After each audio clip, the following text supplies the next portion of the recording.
Hey guys, Olaf here from LSE in Central Florida. We just treated a couple days ago with weed killer all the pavers.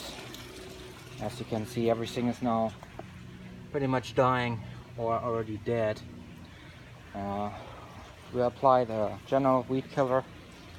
As you can see, some of that survived, but it's already dying out, as you can see in the discoloration in the leaves. We also applied CH to kill off all the moss. And part of this project for the customer is to actually seal these pavers.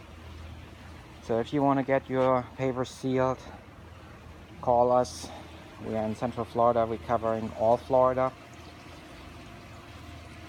Check us out at luminet.info.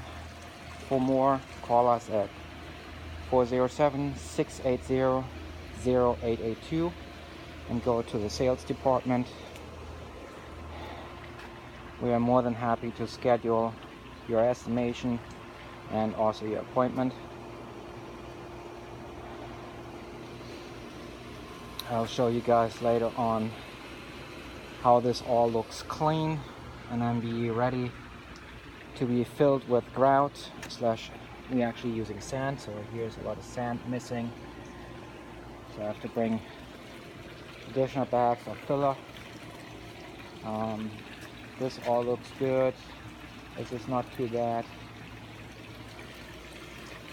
Can't show you much more of the house because the customer doesn't like that, so we only show the product itself. That's pretty much it.